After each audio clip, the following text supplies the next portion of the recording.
When looking at FIFA's financial figures, anyone would be astonished by the organization's breathtaking growth rate.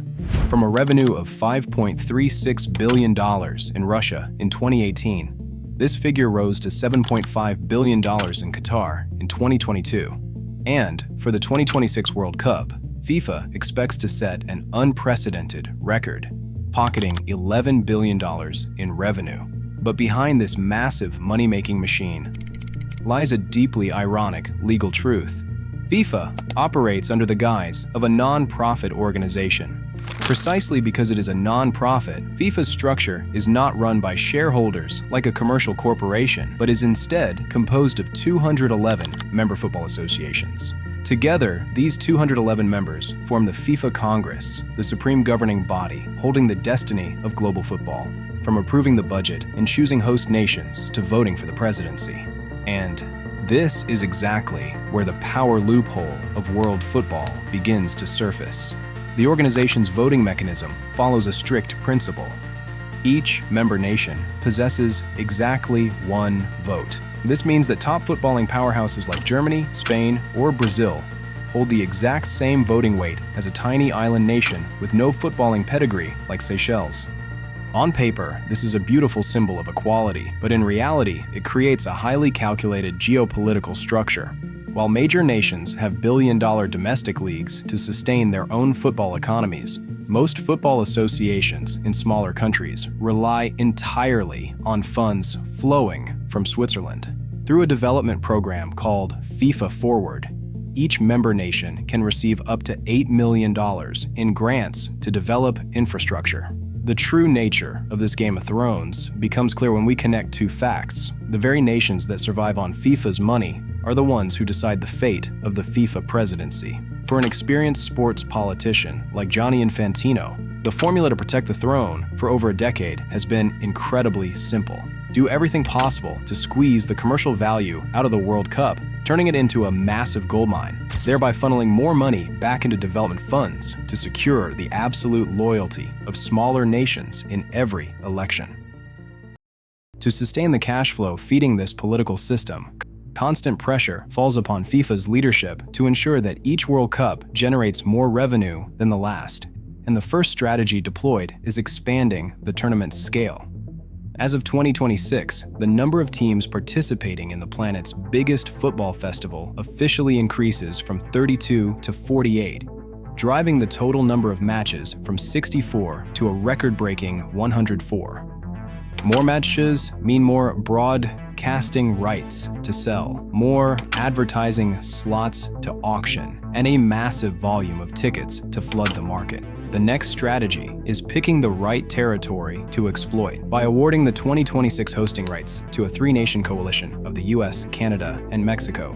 FIFA not only solved the massive logistical headache of a 48-team tournament, but more importantly, they tapped into the most commercialized sports culture in the world, the American market.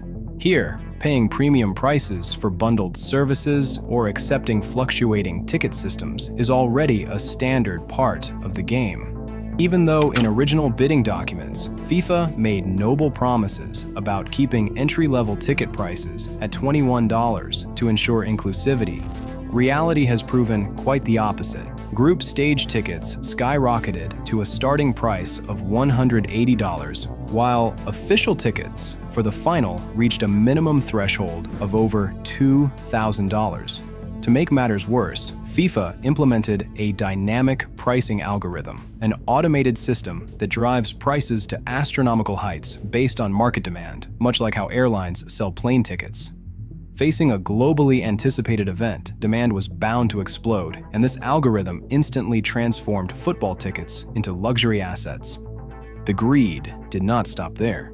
The entire stadium seating map was subtly manipulated. The best seats along the sidelines, where regular fans expected to sit when purchasing Category 1 tickets, were quietly carved out and bundled into expensive hospitality packages through an exclusive company named On Location. These VIP packages, featuring luxury lounges and premium catering, ranged anywhere from over $5,000 to an unbelievable $73,000 plus per person for the Finals series. To maximize profits, FIFA even set up its own official resale platform, allowing ticket holders to freely list tickets for millions of dollars while pocketing a 30% cut of every successful transaction. This system was flawlessly designed to squeeze out genuine fans and make room for the ultra-rich.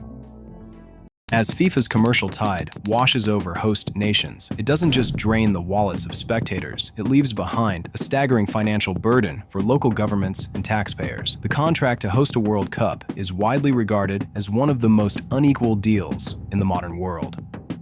While FIFA keeps 100% of the core, high-profit revenue streams, including ticket sales, sponsorships, broadcasting rights, and licensing, the host cities are left holding the entire operational bill. Every host city across North America is forced to shell out between $100 million to $200 million of its own budget for direct costs, such as stadium retrofits, fan festivals, security, medical care, and public transit infrastructure.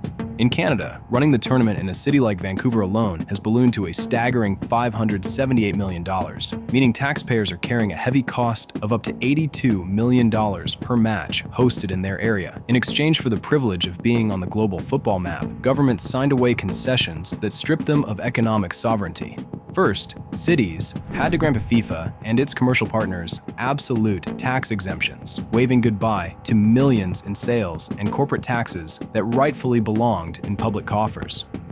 Next came the establishment of exclusionary clean zones within a 2-kilometer radius of stadiums. In this controlled perimeter, FIFA effectively blocks all promotions and business activities by local brands that haven't paid them sponsorship fees. Roadways are closed, and small businesses are forced to shut down on game days without receiving a single dime in compensation. FIFA even forces cities to block off massive chunks of hotel rooms for their staff, only to trigger a late cancellation clause right before the tournament, leaving the local hospitality industry freezing in their tracks.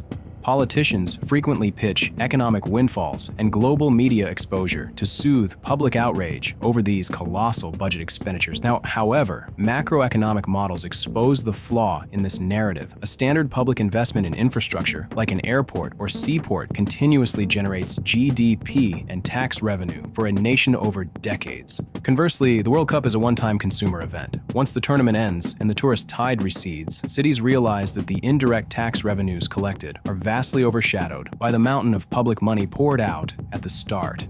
Football, at its core, is the beautiful game of the masses, holding the unique power to connect humanity through pure emotion. Yet under the mechanics of a closed political system, where leaders answer only to the ballots of member associations rather than fans or sovereign governments, FIFA has weaponized that love into an exclusive vehicle for absolute profit maximization. When the final whistle blows and the trophy is raised, the real champion is never found on the pitch. It sits comfortably inside the financial offices of Switzerland.